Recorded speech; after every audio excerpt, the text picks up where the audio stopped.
them talking about our people when I talk about their people like a dog. So, that, you know, it didn't bother me. But speaking of Trayvon, go ahead. I said, what do you mean like a dog? They are part dog. We know this their best friend because they be fucking their dogs. Let's keep it real. I mean, why you think they walk with tails?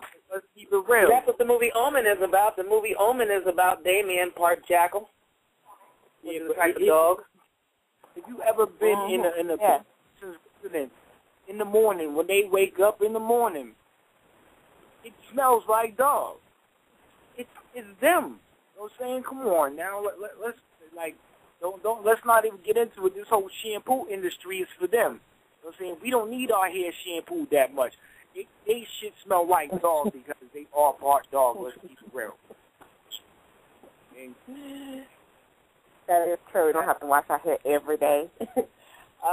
Speaking of Trayvon, I got this story here. Do you have that story, sis, about the sister that he was talking to on the phone? Yeah. Okay. Well, if you don't have it, I have to grab it. Oh, you have it? Oh, go ahead. No, go ahead. I got it. This article is talking about, y'all remember the sister that was on the phone with him when all this shit went down? Right. With what do you call him, Killerman? And so this article says, testifying for the prosecution in the Trayvon Martin murder trial, friend Rachel Gentile, who was on the phone with Martin moments before he was fatally shot, said Martin used derogatory language. Now, this is what she said. She said that Martin used derogatory language to describe George Zimmerman shortly before the confrontation. Gentile described her conversation with Trayvon, saying he told her that he was being followed by a creepy white kill-my-neighbor's cracker, joking that he might be a rapist. Gentile's testimony is essential to the prosecution's case because it establishes George Zimmerman as the aggressor who stalked and gunned down Trayvon Martin.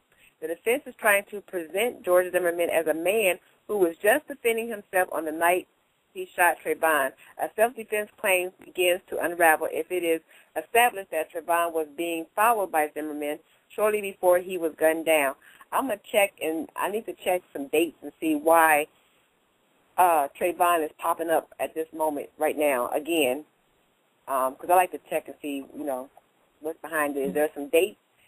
Sometimes dates pop up that we need to know about, or something is happening where, you know, things that happened in the past continue to come back, like what Bob Marley does. He brings his ass back every now and then, and it's usually surrounded by certain dates, but that's numerology. And I'm not really good at numerology, but I do know that much. But anyway, KJ, did you have anything you want? Does anybody have anything to say about what I just read about this sister who is on the trial? If not, we're going to go ahead and, KJ, if you have a story, go ahead and pop that off on the table. Well, I'm not too familiar with the trial. I haven't been following it, but I've been seeing a whole lot of posts today on Facebook, of course, about it. Some of the comments I was reading was saying that the sister was kind of slow and she ruined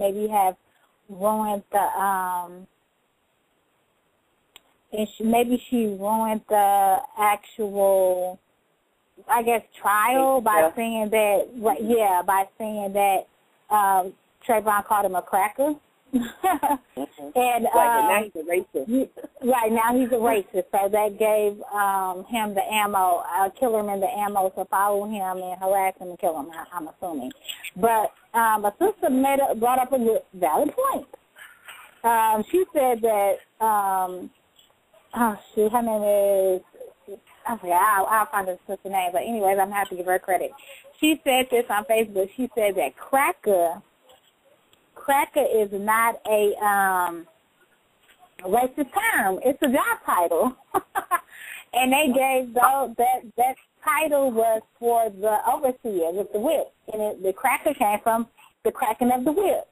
So if that's still the sense, as far as it being a racist slur, technically it is not. I got a problem with that because, first of all, even if the brother was what they're claiming is racialistic, you know, you're not racist unless you have the power to oppress others systematically, which he had no power at his young age to do. Even if he did make these racialistic comments, he can make a comment when he's on the phone about somebody following him that's coming across creepy. Okay, you're a youngster walking along minding your business. You're being followed by some strange, crazy-looking stranger. You can call him what you want to call him. You can call him pervert.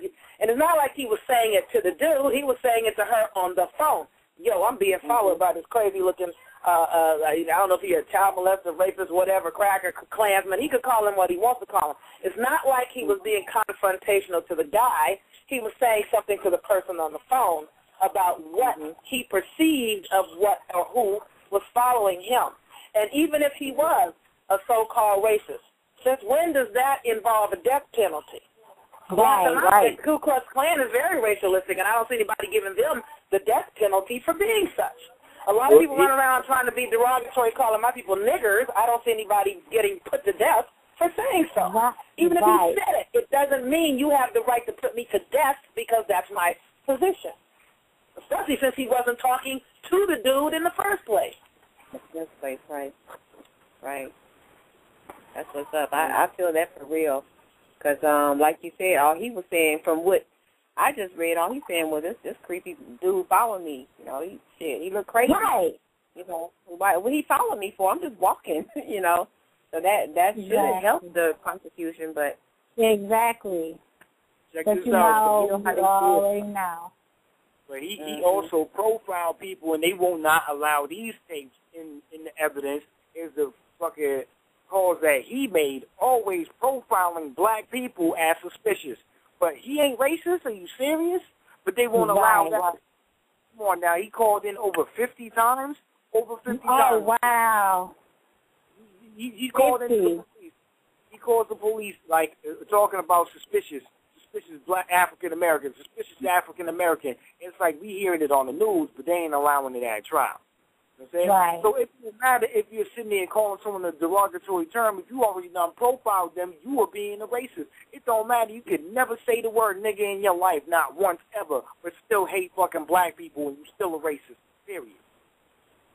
Even if you say it, it doesn't mean that somebody has the right to get to self-proclaim the death penalty on you.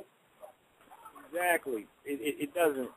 I mean, here's the funny thing is they'll probably try to reverse it the other way around. Say if we sat there and start setting it on people who have certain tattoos that is known to be a racist organization, and we do it, they gonna call us the hate group. You know what I'm saying? That's how backwards it is. You know what I'm saying? You'll see it on TV like, oh, he was killed over his tattoo. Like it was the 88 tattoo, it was the SS tattoo. You know what I'm saying? He had an iron eagle, whatever the fuck you want to call it, on him, and they would sit there and say, well, this was a racist attack if we do it to them. You know? But there you go. Well, remember, too, a lot of people have come from all over the world into America hating on the people that they found here. Never mind the fact that my people today seriously believe that they are imported foreigners from Africa. The fact is that you are not an imported foreigner from Africa. You are the autochtons or the aborigine or the so-called indigenous people that the Europeans found here.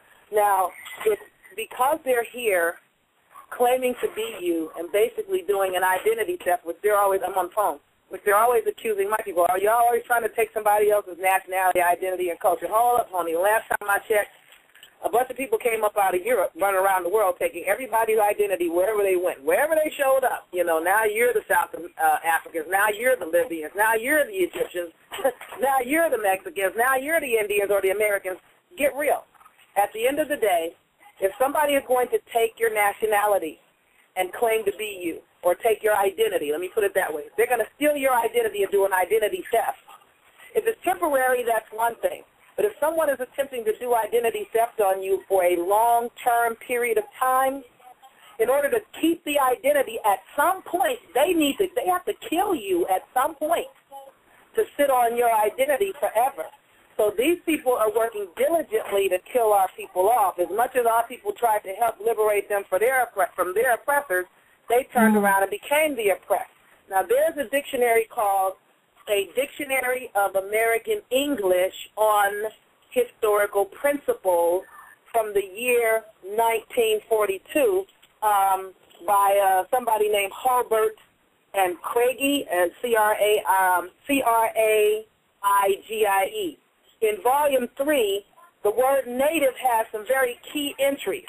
Entry number 1, an American Indian. Entry number 2, a Native American. Entry number 5, a Negro with a capital N. So the American Indian, Native American, Negroes are the natives here. The 1820, that's a 1900 dictionary. The 1828 dictionary by Noah Webster says that Americans were the copper-colored races of people that the Europeans found here. Well, the United States American Indian head penny is copper-colored, which is the color of the people that swear to God they're Africans in America. Then you have the 2003 Oxford English Dictionary, third edition from the year 2003 that says nigger with multiple entries for nigger. Nigger. And a dark-complexioned person or dark-skinned person from any place of origin in early U.S. use, usually referring to American Indians, usually derogatory. So if you're not a nigger, you're not an American Indian, according to the 2003 edition of Oxford. If you're not an American Indian, a Native American Negro, you're not native to here. If you're not copper-colored, you're not a damn American. And my people swear to God, we're foreigners from Africa in America when we're really the Aborigine, Autochthon, Indigenous, Aboriginal, Native Americans, or so-called Indians in America. They even say that on the YouTube St. Mary of the Good Winds portrait. They called them brothers with afros Indians. They didn't call us Africans. They called them Indians, okay? Now, these people run around here like on the reservations and whatever else talking about, we want to take our country back. This is not your country. This is a country you came in and stole. Now, the position is we're superior, we're the superior white race because we were smarter and better and superior to these people. We took their country by rights as hard as to keep. This is not your country. Europe is your country, and a lot of niggas say that ain't their country either, but hell, I'm going to give you that. Europe is where you from. You came here from somewhere else. You walked across the Bering Straits from somewhere else. You got on a boat as a pilgrim and a voyage, and you got here from somewhere else. Our people found you dying off, tried to help you, found you being oppressed, tried to help liberate you, and you turned around and you vanquished and conquered and subjugated our people, and now you've stolen the identity of people, and you're killing them. And really what you're doing is, Dr. Hannibal told me to tell all the listeners, you're becoming what they call a civil authority terrorist. And Dr. Hannibal said, tell all of the public, tell all of these people, no matter what they look like, when they are being terrorized by people in some form of civil authority with guns and badges and some sort of law enforcement or authority of so-called government or corporation claiming to be a government behind them, when you write up your complaints and you lodge your complaints, you document them as civil authority terrorists that are terrorizing you, because that's what they're doing. But these people are basically trying to steal your identity. In order to do that, they have to kill you off and then come over here complaining about we got to take our country back. We're angry with the federal government because they're browning America. Well, the word American means brown. God damn it, it was brown when you got here. You got it, browning right. Of America. You're bleaching it up is what it is. So just understand what's going on. People are hating on you because they're trying to replace you and doing a damn good job of it. Yes. It's what they so-called Luther Khazarians did. Now everybody sits there and identifies Khazarians as so-called Jews. Right? So if that ain't a successful domination of the land right there, that place who they call Israel right now is dominated by who? Not the original people, and they claim now the right to the land, and they say that they have their ties, but we found out, you already know this, that they were a nomadic European that just mixed in, and then they just took over, and like their country ain't even 60 years old yet.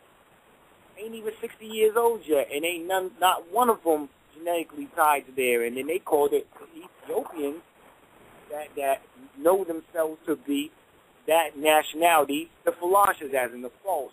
So it's like they already mastered this. They're trying to do it all over the world. That's why